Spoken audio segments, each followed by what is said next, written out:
Assalamualaikum warahmatullahi wabarakatuh. Selamat berjumpa di Ruang Pintar. Kali ini kita akan belajar bab 6, data dan diagram.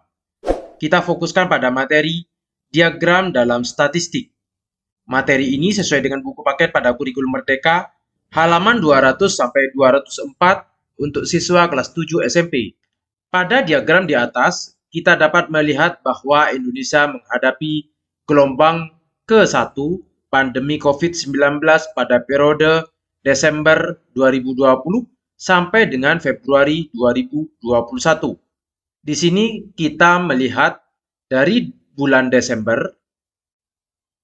sampai pada bulan Februari ada penaikan pandemi COVID-19. Gelombang kedua pada bulan Juni sampai Agustus 2021. Yang ini Juni sampai bulan Agustus. Gelombang ketiga yang dimulai pada pertengahan Januari 2022. Ini adalah gelombang ketiga. Dengan diagram, kita dapat dengan cepat memahami situasi pandemi COVID-19 yang terjadi di Indonesia. Pernahkah kalian melihat diagram perkembangan pandemi di daerah kalian? Eksplorasi 6.3, membaca dan menginterpretasikan diagram. Ini adalah diagram penggunaan kuota internet untuk PJJ bulan Juli sampai Desember 2021. Ayo mencoba. Mari mendiskusikan pertanyaan di bawah ini berdasarkan informasi dari grafik pengguna internet. Nomor 1, pada bulan ke-8, berapakah kuota internet yang terpakai? Di sini menunjukkan bulan, dan ini adalah menunjukkan kuota internetnya. Yang ditanya yang nomor 1, bulan ke-8. Ini adalah 8, di sini menunjukkan angka 5, berarti 5 GB. Nomor 2, pada bulan November, berapakah kuota internet yang digunakan? November adalah bulan ke-11. Di sini menunjukkan angka 9 GB. Nomor 3, pada bulan keberapakah yang menggunakan kuota internet sebesar 7 GB? Kita perhatikan angka 7 di sini. Ini adalah 7. Kita cari diagram batangnya. Ternyata pada bulan ke-12 atau bulan Desember atau bulan ke-12. Nomor 4, bulan apakah yang paling banyak menggunakan kuota internet? Kita perhatikan di sini. Ini adalah diagram batang yang paling tinggi, yaitu bulan ke-10. Berapa gigabyte yang digunakan pada bulan tersebut? Yaitu 10 gigabyte. Bulan 10 atau bulan Oktober, yaitu sebanyak 10 gigabyte. Ayo berpikir kritis. Nomor 5, jika kalian mendapatkan bantuan kuota internet 8 GB dari Kemendikbud, pada bulan keberapakah kalian perlu membeli tambahan kuota? Pada bulan Oktober perlu membeli kuota tambahan 2 GB dan pada bulan November perlu membeli kuota tambahan sebesar 1 GB. Olimpiade musim panas diselenggarakan 4 tahun sekali. Diagram batang di samping menunjukkan perolehan medali emas yang diperoleh oleh negara Amerika, Cina, Jepang, Inggris, dan Rusia. Brasil menjadi tuan rumah Olimpiade pada tahun 2016 dan Jepang menjadi tuan rumah Olimpiade pada tahun 2020. Walaupun pada pelaksanaannya sempat mundur menjadi 2021 karena adanya pandemi COVID-19. Batang yang berwarna merah menunjukkan banyaknya medali emas yang diperoleh negara-negara tersebut pada Olimpiade 2016. Sedangkan batang yang berwarna biru menunjukkan medali emas yang diperoleh pada Olimpiade 2020. Mari mendiskusikan pertanyaan di bawah ini berdasarkan informasi dari diagram perolehan medali emas pada Olimpiade di atas. Nomor 1, berapakah medali emas yang diperoleh oleh Inggris pada Olimpiade 2016? Kita perhatikan yang merah adalah 2016. Inggris di sini menunjukkan angka 26. Sedangkan berapa perolehan medali Inggris pada Olimpiade 2020 yang biru 2020? Menunjukkan angka 21. Sehingga nomor 1 jawabannya saya taruh di sini, yaitu 26 medali dan 21 medali. Nomor 2, negara manakah yang meraih medali emas paling banyak pada Olimpiade 2016? Kita perhatikan batang yang berwarna merah. Paling tinggi yaitu Amerika Serikat atau AS. Nomor 3, negara manakah yang meraih medali emas paling banyak pada Olimpiade 2020? Kita perhatikan batang yang berwarna biru. Berwarna biru juga Amerika Serikat atau AS. Nomor 4, negara manakah yang mengalami peningkatan jumlah medali dari Olimpiade 2016 ke Olimpiade 2020? Yang meningkat, berarti kalau seperti ini, menurun. Yang ini meningkat dari 2016 ke 2020, yaitu Cina, Jepang, dan Rusia. Namun yang paling tinggi di sini Jepang, yang paling meningkat di antara Cina dan Rusia. Nomor 5, negara manakah yang mengalami penurunan jumlah medali dari Olimpiade 2016 ke Olimpiade 2020? Yang menurun bentuknya seperti ini. Menurun. Sehingga yaitu Amerika dan Inggris. Nomor 6, negara manakah yang menjadi runner-up pada Olimpiade 2016? Runner-up itu adalah juara kedua. Kita perhatikan batang yang berwarna merah, paling tinggi AS, ini juara yang pertama. Juara kedua adalah Inggris. Nomor 7, negara manakah yang mengalami runner-up pada Olimpiade 2020? Kita perhatikan batang yang berwarna biru, juaranya AS. Juara kedua, paling tinggi yang nomor 2 adalah Cina. Assalamualaikum warahmatullahi wabarakatuh. Selamat berjumpa di Ruang Pintar. Kali ini kita akan belajar bab 6, data dan diagram. Kita fokuskan pada materi diagram batang.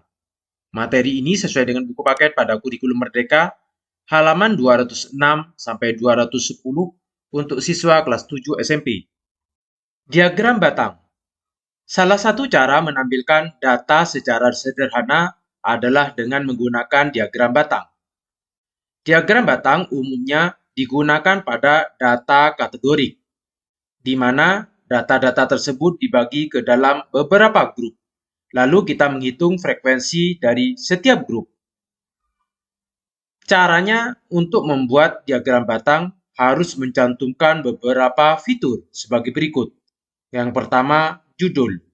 2, label pada sumbu horizontal dan vertikal. 3, lebar tiap batang sama. 4, adanya jarak antar batang. Kita perhatikan bentuk diagram batang ini, yaitu saya ambilkan pada gambar 6.13. Nomor 1, judul. Ini adalah judulnya. Perolehan medali emas Olimpiade musim panas. Sedangkan label pada sumbu horizontal. Ini adalah labelnya. Dan vertikal, yaitu jumlah medali. Ini adalah label.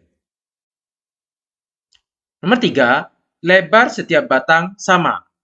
Jarak antara batang dan lebar batang di sini sama. Eksplorasi 6.4. Mengumpulkan dan menampilkan data dari diagram batang.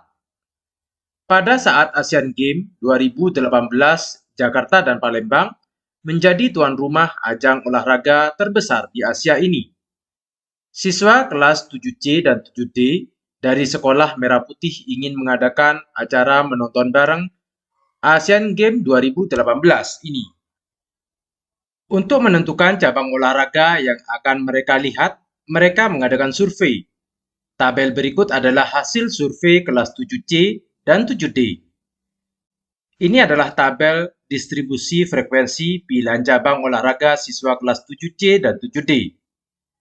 Pilihan cabang olahraganya bulu tangkis, bola basket, bola voli, atletik, dan renang. Mari kita mulai menggambar diagram batang untuk data pada tabel di atas. Data ini cocok menggunakan diagram batang karena bentuk data kategorik, yaitu cabang olahraga.